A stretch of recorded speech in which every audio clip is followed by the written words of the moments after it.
بسم اللہ الرحمن الرحیم۔ السلام علیکم ورحمۃ اللہ وبرکاتہ۔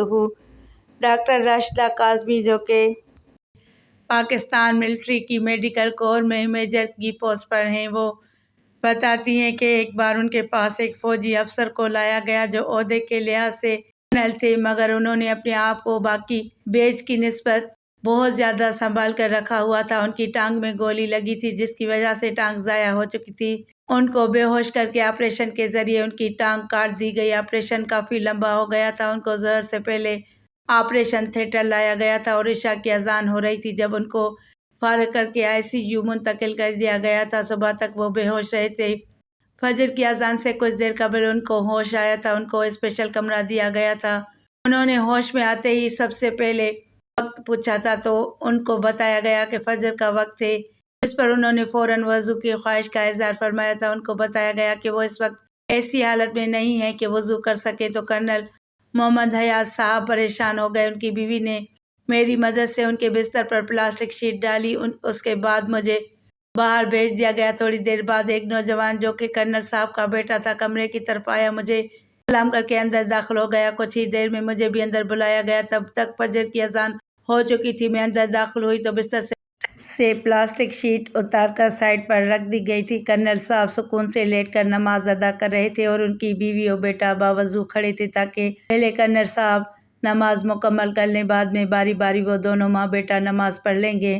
میں بھی مسلمان فیملی سے تھی مگر اسلامی فرائض سے کوسوں دور تھی۔ مجھے نہیں یاد آخری بار کب نماز پڑھی تھی۔ جب کرنل صاحب کی بیوی بیٹے نے نماز ادا کر لی تو انہوں نے مجھے نماز پڑھنے کی دعوت دیتے ہوئے کہا کہ آپ نماز پڑھ لیں اور آرام کر لیں، ہم کو ایمرجنسی ہوگی تو ہم آپ کو بلا لیں گے۔ میں نے ان کے کہنے پر شرمندگی سے بچنے کے لیے وضو کیا اور نماز کی نیت باندھ لی۔ نماز مکمل کی تھی کہ دوسری شفٹ نے چارج لے لیا۔ میں گھر چلی گئی۔ چونکہ میں مسلسل 24 گھنٹے ڈیوٹی کر کے آئی تھی، اب 24 گھنٹے میرا آرام کا وقت تھا۔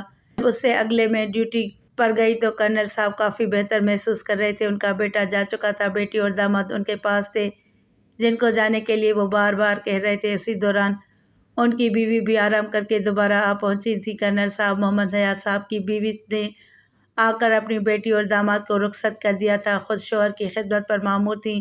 جب ظہر کا وقت آیا تو وہ بیٹے کی منتظر تھی تاکہ وہ آئے اور بستر پر پلاسٹک کور ڈال کر کرنل صاحب کو وضو کروا سکے، مگر ان کا بیٹا لیٹ تھا۔ مجبوراً انہوں نے مجھ سے ریکویسٹ کی۔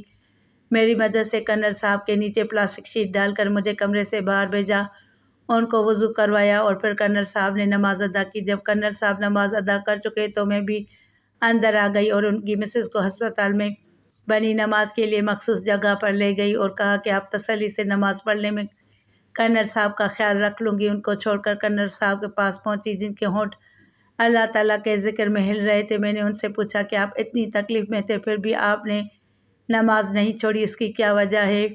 کرنل صاحب نے جواب دیا کہ اس کے پیچھے ایک کہانی ہے۔ میں نے سننے کی خواہش کا اظہار کیا تو انہوں نے بتایا کہ میرے والدین میں علیحدگی ہو گئی تھی۔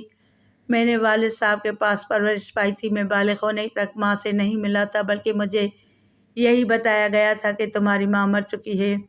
میں والد صاحب کے ساتھ پنڈی میں مقیم تھا کہ ایک دن پختہ عمر کے ایک مرد میرے والد صاحب کے پاس آئے۔ والد صاحب نے مجھے کمرے سے باہر بھیج دیا اور خود ان سے بات چیت کرنے لگے۔ انسانی فطرت کے ہاتھوں مجبور میں بھی بیرونی دروازے کے پاس کھڑا ہو کر والد صاحب اور اس اجنبی کی گفتگو سننے کی کوشش کر رہا تھا مگر ناکام رہا تھا۔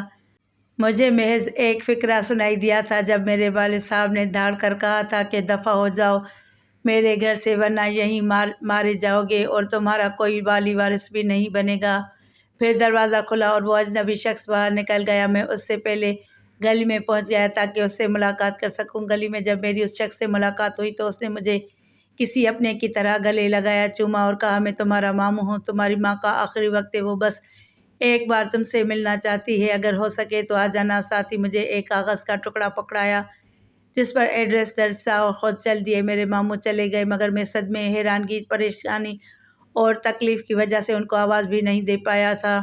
جب کچھ حواس بحال ہوئے تو میں نے اس بات کی تصدیق کا فیصلہ کیا۔ والد صاحب سے جھوٹ بولا کہ اپنے دوست کے ساتھ اس کے رشتہ داروں کی طرف شادی پر جا رہا ہوں۔ گاڑی نکالی، کچھ پیسے ساتھ لیے اور متعلقہ ایڈریس پر چل دیا۔ جب میں متعلقہ گاؤں پہنچا تو اسی پتے پر چلا گیا اور دستک دی تو مجھ سے تعارف مانگا گیا۔ میں نے اپنا بتایا تو مجھے 2 منٹ کا انتظار کرنے کا کہا گیا۔ اتنی دیر میں اندر سے چند خواتین، بچوں اور 2-3 مردوں کی آوازیں ابھری۔ دروازہ کھولا گیا۔ سامنے چارپائی پر صاف ستھرے بستر پر ایک خاتون لیٹی تھی جو انتہائی کمزور تھی۔ مجھے دیکھ کر انہوں نے ہاتھ اوپر اٹھا لیے تھے اور ان کی آنکھوں کو دیکھتے ہی بنا کوئی ثبوت مانگے میں ان کے سینے سے لگ گیا تھا۔ میں اکثر والد صاحب سے کہتا تھا میری آنکھیں اتنی خوبصورت کیوں ہیں، جبکہ میرے ددیال میں کسی کی آنکھیں اتنی خوبصورت نہیں ہیں، تو وہ مجھے جواب دیا جاتا تھا کہ تیری آنکھیں تیرے پردادا پر گئی ہیں۔ اور آج جب اس نئی خاتون کی آنکھیں دیکھی تو مجھے جواب مل گیا تھا کہ میری آنکھیں میری ماں پر گئی ہیں۔ اچانک سے مجھے اپنے گالوں پر گہری نمی کا احساس ہوا تو میں نے سر اٹھا کر دیکھا۔ میری ماں کی آنکھوں سے آنسو بہہ رہے تھے اور اتنی خاموشی سے رو رہی تھی کہ ان کے سینے سے لگا میں جان ہی نہیں پایا تھا کہ وہ رو رہی ہیں۔ میں ان کے آنسو پہنچے، انہوں نے میرا ہاتھ اپنے ہاتھ میں رکھا اور میں باقی رشتہ داروں سے ملنے لگا۔ اپنے ننیال والوں سے مل کر مجھے پہلی بار محسوس ہوا تھا کہ رشتوں کا خلوص کیا ہوتا ہے۔ میری ماں کینسر کی مریضہ تھی، ان کا جگر ختم ہو چکا تھا۔ انہوں نے مجھے کہا تھا بیٹا تھوڑے فاصلے پر بیٹھنا، میرے سانس لینے سے اندر سے بدبو آتی ہے، تم کو تکلیف ہوگی۔ تو میں نے اپنی ماں کا منہ چومتے ہوئے کہا تھا ماں سے بدبو نہیں، ہمیشہ خوشبو آتی ہے۔ شام تک سارے گاؤں میں پتہ چل چکا تھا کہ میری ماں کا بیٹا میں آ چکا ہے۔ لوگ مجھے دیکھنے اور ملنے آ رہے تھے۔ میری ماں کی کل دولت ایک بکری تھی۔ میری والدہ نے میرے ماموں سے کہا تھا بکری بیچ کر مجھے پیسے لا دو۔ میں نے ماں سے پوچھا ان پیسوں کی کیا ضرورت ہے؟ تو انہوں نے کہا وہ میرے سر سے وار کر ان لوگوں کو دینا چاہتی ہیں۔ ماں کی بات سن کر میں رو پڑا۔ گاڑی میں پڑے لاکھوں روپے لا کر ماں کے قدموں میں رکھے اور کہا اب میری ماں کو کوئی چیز بیچنی نہیں پڑے گی۔ میں نے وہ رقم ماں کے سر اور قدموں سے وار کر بانٹنا شروع کر دی۔ تب کہیں سے اذان سنائی دی۔ میری والدہ نے ماموں کو کہا کہ مجھے باہر لے جائے۔ میں نے وجہ پوچھی تو ماموں نے کہا کہ میں بتاتا ہوں۔ باہر لے جا کر انہوں نے وجہ بتائی کہ میری ماں وضو کرنا چاہتی ہیں اور وہ خود نہیں کر سکتی، تو میری ممانی اور ماموں زاد بہنیں ان کو وضو کرواتی ہیں۔ میں فوراً گھر کی طرف دوڑا۔ تب میری ممانی میری ماں کا چہرہ دھو رہی تھی۔ میں نے ان کے ہاتھ سے پانی پکڑ لیا اور کہا کہ ماں آج بھی آپ کو لگتا ہے کہ آپ کو محتاجی ہے؟ آپ مجھے حکم تو کرتی، جتنا مذہب اجازت دیتا اتنا وضو میں خود اپنی ماں کو کروا دیتا۔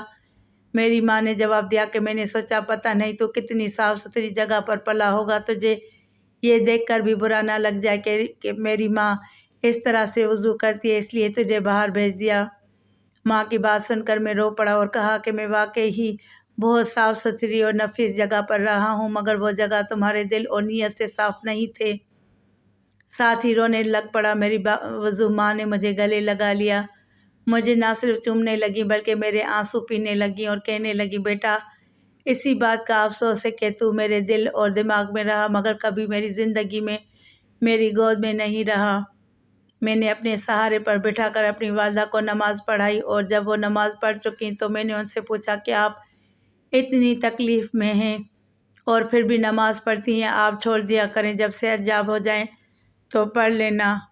میری والدہ صاحبہ نے میرا ماتھا چوما اور مجھے انتہائی نرمی سے کہا کہ بیٹا نماز میرے نبی کریم صلی اللہ علیہ وآلہ وسلم کی آنکھوں کی ٹھنڈک ہے۔ آنکھوں کی ٹھنڈک کیا ہوتی ہے یہ مجھ سے بہتر کوئی نہیں جان سکتا، کیونکہ تو میری آنکھوں کی ٹھنڈک بن کر اس وقت میرے پاس بیٹھا ہے۔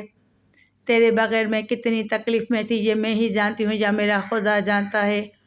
اور بالکل ایسے ہی جب نبی کریم صلی اللہ علیہ وآلہ وسلم کی امت نماز نہیں پڑھتی تو ان پر کیا گزرتی ہے یہ وہ جانتے ہیں یا ان کا خدا جانتا ہے۔ میری ماں نے مجھ سے کہا تھا اسلام حکم دیتا ہے کہ اگر تم پانی میں ڈوب رہے ہو اور تم کو اذان سنائی دے تو بھی تم پر فرض ہے کہ تم نماز کی نیت باندھ لو۔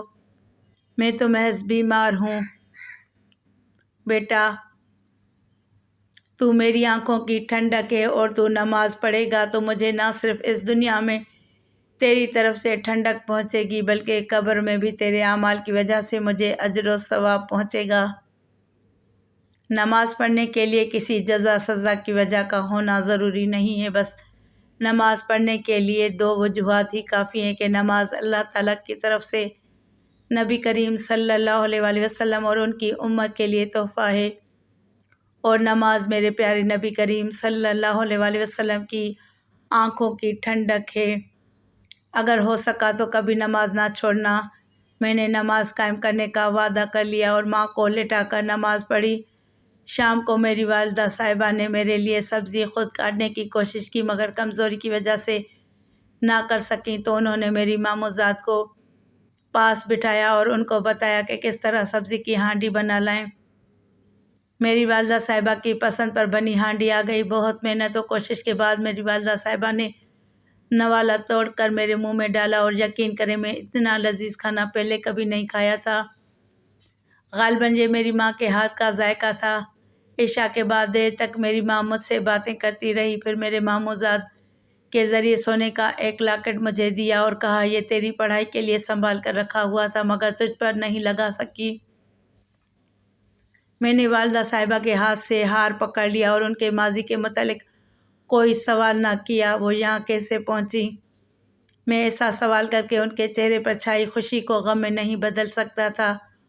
مجھ کو ایسے سوالات سے ماموں اور سب گھر والوں نے منع بھی کیا تھا اور بتایا تھا کہ جتنا ان چند گھنٹوں میں تمہاری ماں بولی اور ہنسی ہے اتنا پچھلے 2 سال میں نہیں ہنسی، اور ساتھ ہی مجھے بتایا گیا کہ میری والدہ محض 3 دن کی مہمان ہے۔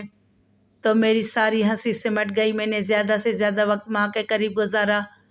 میں نے ماں سے لاکھ ان کی خواہشات کے متعلق پوچھا۔ انہوں نے بس مجھے نماز قائم کرنے اور دین پر چلنے کی نصیحت کی۔ جب عشاء کی نماز کے بعد امام صاحب کو میرا تعارف دیا گیا تو وہ خاص طور پر مجھے ملنے آئے اور مجھے الگ لے جا کر بتایا کہ اگر آپ صاحب استطاعت ہیں تو یہ پیسہ ان لوگوں میں نہ بانٹیں بلکہ اپنے ماموں کو دے دیں۔ آپ کے ماموں نے اپنا گھر، زمین سب کچھ بیچ کر آپ کی والدہ صاحبہ کے علاج پر لگا دیا ہے، یہاں تک کہ بچوں کی پڑھائی بند کروا کر وہ پیسہ بھی بہن کے علاج پر لگا دیا۔